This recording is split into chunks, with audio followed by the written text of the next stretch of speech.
Hello friends, welcome to YouTube channel formation. आज हम पढ़ने जा रहे हैं प्रॉपर्टीज़ ऑफ ग्लाइकोसाइड्स।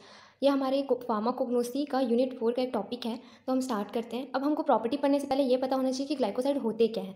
तो हम जानते हैं कि ग्लाइकोसाइड हमारे नेचुरली अकरिंग जो कॉम्प्लेक्स ऑर्गेनिक कंपाउंड होते हैं और कहाँ से मिलते हैं हमको, प्लांट या फिर एनिमल सोर्सेज। ठीक है, इतना हमको पता है पहले से। अब जो ग्लाइकोसाइड होता है उसमें दो पोर्शन होते हैं, है ना। उसके स्ट्रक्चर में दो पोर्शन होते हैं, एक हमारा ग्लाइकॉन और दूसरा हमारा एक ग्लाइकॉन पार्ट। ठीक, अब जो ग्लाइकॉन पार्ट होता है उसी को हम शुगर पोर्शन भी बोलते हैं और जो हमारा एक ग्लाइकॉन पार्ट होता है उसको हम नॉन शुगर पोर्शन बोलते हैं। ठीक, इतना हमको पता है। अब ये जो ग्लाइकॉन और एक ग्लाइकॉन पार्ट जिस बॉन्ड के थ्रू यहाँ पे जुड़ा रहता है, जिस बॉन्ड के थ्रू या फिर जिस लिंक के थ्रू जुड़ा रहता है, उस लिंकेज को हम यहाँ पे ग्लाइकोसाइडिक लिंकेज कहते हैं। इतना हमको पता है। ये जनरल इंट्रोडक्शन था। अब हम आते हैं हमारे मेन टॉपिक प्रॉपर्टीज पे। यहाँ पे देख सकते हैं प्रॉपर्टीज ऑफ ग्लाइकोसाइड में सबसे पहले फिजिकल प्रॉपर्टीज हम देखेंगे। तो क्रिस्टलाइन और अमॉर्फस, सॉलिड, नॉन वॉलेटाइल। ठीक है, क्या होते हैं हमारे जितने भी ग्लाइकोसाइड्स होते हैं, क्रिस्टलाइन होते हैं, अमॉर्फस होते हैं, है ना, और क्या होते हैं, नॉन वॉलेटाइल नेचर होते हैं। अब सेकंड हम सॉल्युबिलिटी की बात करें तो हमारे जितने भी यहाँ पे ग्लाइकोसाइड्स हैं, ठीक है, वो पोलर इन नेचर के, मतलब कि वो जो भी पोलर सॉल्वेंट है उसमें डिजॉल्व हो जाते हैं। ठीक, जैसे कि वाटर या फिर अल्कोहल। लेकिन कुछ एक्सेप्शंस भी होते हैं, जैसे कि यहाँ पे हमारा जो रेजिन ग्लाइकोसाइड होता है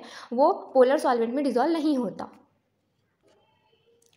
insoluble in other organic solvent जैसे कि क्लोरोफॉर्म एंड ईथर। अब जैसे कि हमने सॉल्युबिलिटी में पढ़ा कि हमारा जो ग्लाइकोसाइड है पोलर इन नेचर, मतलब कि पोलर सॉल्वेंट में यहाँ पे क्या हो रहा है, डिजॉल्व हो रहा है। तो ऑर्गेनिक में वो क्या नहीं होगा, यहाँ पे डिजॉल्व नहीं होगा। ठीक है, इसलिए इनसॉल्युबल है। अब जैसे कि एक ग्लाइकॉन वाला जो पार्ट हमने अभी आपको बताया उसकी सॉल्युबिलिटी की बात करें तो soluble in non polar organic solvent जैसे कि बेंजीन एंड ईथर, और इनसॉल्युबल इन वाटर। जो हमारा एक ग्लाइकॉन और एक ग्लाइकॉन वाले में जो एक ग्लाइकॉन वाला पार्ट होता है वो सबसे ज़्यादा नॉन पोलर वाले जो हमारे सॉल्वेंट्स होते हैं उसमें सॉल्युबल होता है।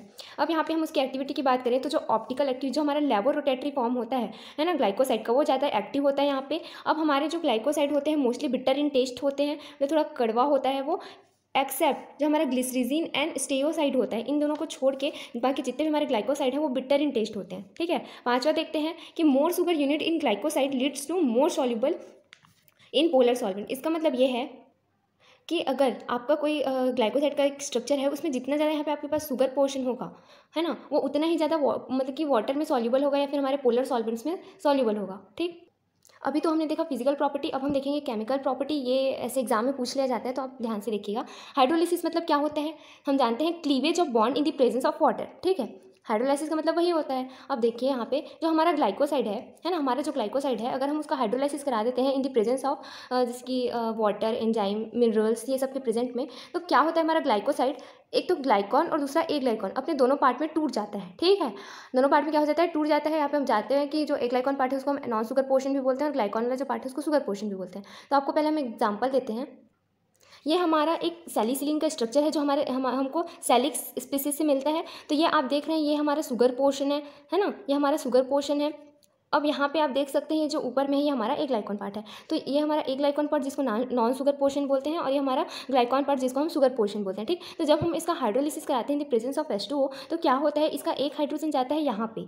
ठीक, यहाँ पे आया, ये OH हो गया, यहाँ पे क्लीवेज हो गया बॉन्ड का, ये टूटा, इतना पोर्शन हमारे यहाँ पे अलग हो गया। ठीक है, अब उसी तरह अब इसका एक और हाइड्रोजन जाके यहाँ पे फिर क्या हो जाएगा, यहाँ पे बाइंड हो जाएगा। तो कुछ इस तरह से, तो ये हमारा दोनों जो पोर्शन है वो कुछ इस तरह से अलग हो जाता है जब हम इसका क्या कराते हैं, हाइड्रोलिसिस कराते हैं। तो यहाँ पे डेफिनेशन में भी वही लिखा है कि easily hydrolyse by water, mineral and enzymes, enzymatic और एसिड हाइड्रोलाइसिस गिव वन और more sugar moieties along with the non sugar moiety. क्या देता है वो, शुगर मोइटी भी देता है और नॉन शुगर मोइटी भी देता है।